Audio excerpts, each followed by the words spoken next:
A brand new roller coaster is opening in the UK next year, and despite the huge announcement of it a few months back, this coaster is going to be very different from what we first thought. Another new coaster over at Thorpe Park has had a special delivery, and more information has been given about a brand new area coming to Emerald Park.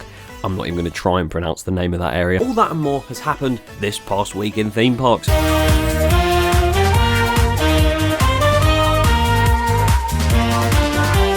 The most consistent series on this channel is back again. And speaking of consistency, I've had quite a few people say that they want to see this past week in theme parks, this series, the most consistent series in existence, actually become weekly. And there are quite a few things stopping that. The first thing being that there's hardly anything to talk about each week, so I would be scraping the barrel consistently instead, unless Alton Towers decided to move a brick on the floor by 0.3 centimetres. And second of all, and probably the thing that's stopping it from actually happening the most, is it's me.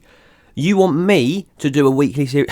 Ain't happening. However, if you do go on to enjoy this episode of the series, then please be sure to subscribe to the channel. It'd be greatly appreciated. So then, what has happened this past week in theme parks? Oh, what an exciting week it's been. Although to be fair, these stories are more like continuations and progress of different projects rather than like, oh my god, Alton Towers are building a wacky web. It's not as good as a new ride announcement like that, but these new rides that have been progressing, there's some really, really cool stuff that's been confirmed and seen on the construction sites of them. And one thing that's not necessarily on the site, but more so next to it, is the fact there is brand new track at Thorpe Park. Project Exodus at Thorpe Park is set to be the tallest and fastest roller coaster in the UK, and it is now October. 5 or 6 months before it's probably going to open. Actually, I doubt that now. And track has just been delivered. These brand new track pieces have been delivered in 2 different colours. Of course, you've got the lovely gold colour that sometimes in photos does look a bit more brown, but oh well. And the majority of pieces that have been delivered so far are that colour. It's just that there's one piece that has been delivered that is a white colour, which is for the lift hill. Because if you don't know already, the colour scheme of this ride is going to be sort of gold from, I don't know, like 100 feet down or something, and then white from that all the way up. So pretty much like what Stealth does, but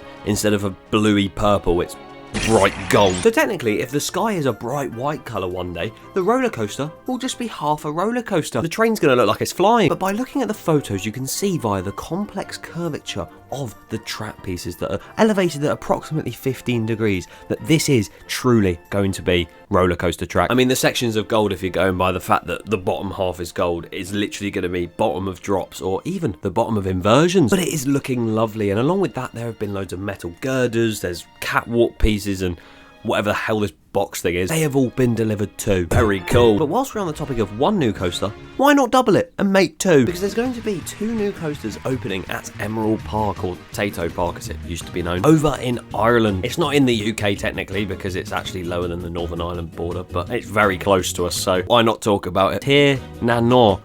I'm so sorry about pronunciation problems I have. It's set to have 2 main roller coasters by Vekoma, which look very cool. And I have talked about this before, and we know that these things are coming, but there's more information that's been revealed. I'm not just wasting your time, don't worry. We now have the stats of each coaster.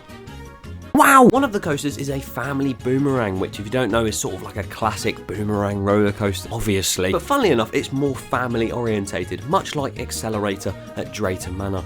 Oh yeah, we're going to go and talk about that place later. But this ride is going to be 24.2 metres tall, which is almost 80 feet in height. That's a lot taller than Accelerator. It's going to be 221 metres in length, reach 37 miles an hour and last 65 seconds. And somehow anyone who's 0.95 metres or above can ride it as well. That's a really low height restriction, what the hell? Yeah, that one does look cool, but the one that intrigues me the most is the suspended thrill coaster. I hope Vampire gets replaced by one of these. It's going to be 31 metres tall, which is over 100 feet. 748 metres in height.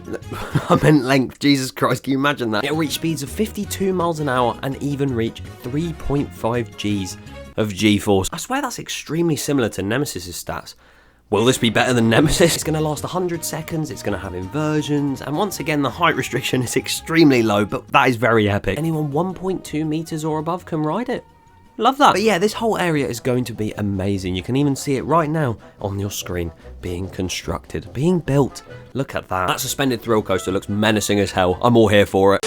Now those coasters look very good of course, but there's a coaster opening in the UK next year that's got a completely unique feature on it that none of us saw coming. Obviously, if you don't know, a few months ago we had an announcement from Drayton Manor saying that there was going to be a brand new Intamin lift and launch roller coaster coming to the park. It was going to be in the old area of where Pandemonium and of course the main ride itself, Apocalypse. I miss it so much. Where both of them were, that is where the coaster is going to be. There was a video released by Intamin of a family lift and launch coaster showcasing what it might be like. It's not going to be exactly the same, of course. There's not going to be a huge blast of fire halfway through. But you never know, there might be. But the train on the video is a mine train. You've got loads of theming around, and no one really realised until later on down the line but that coaster type has the ability to have a backwards car on it. It even shows it in the video, which I completely missed when I reacted to it.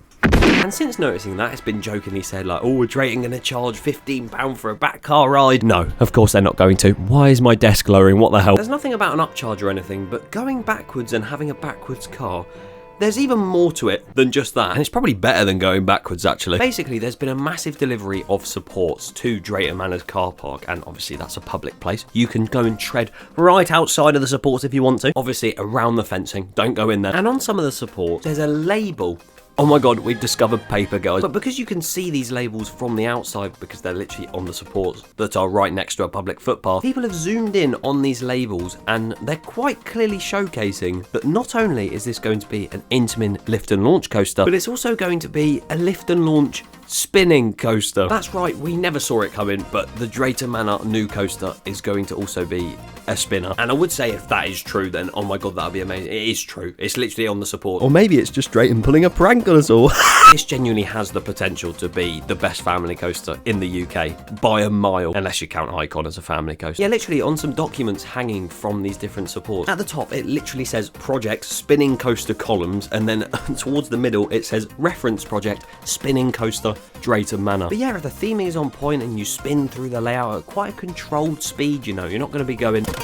It's going to make for such a unique ride every time you go on it. And I mean, the most recent and modern family spinning coaster by Intamin that has launches, that's a long spiel, is Objective Mars, which does look like a whole lot of fun. It has some show scenes, a controlled nice spin, like I said, rather than like being over extreme. And even if it was a clone of that, I know it won't be, but imagine, it would be still a perfect fit for the park. It's just the Drayton version is going to have a lift hill instead of a second launch, and also not have a drop track. What the hell? But yeah, I wouldn't have spoken about this if it was found in like a restricted area or something. Someone's just gone behind the scenes. Illegal activity, get in! They've probably not done it on purpose, but considering you can literally see these labels from a public footpath right in front of your eyes, that's why I had to make a video on this. It's probably not Drayton that have put those labels there on show, but whoever has, it is quite a shame, because I reckon it would have been a really cool surprise if we all turned up at Drayton Manor and it was suddenly like, whoa, it's a spinning coaster? Since when? Yeah, you can't have anything nowadays. We've all been spoiled.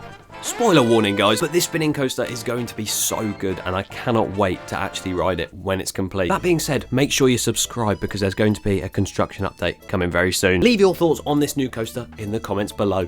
Good night.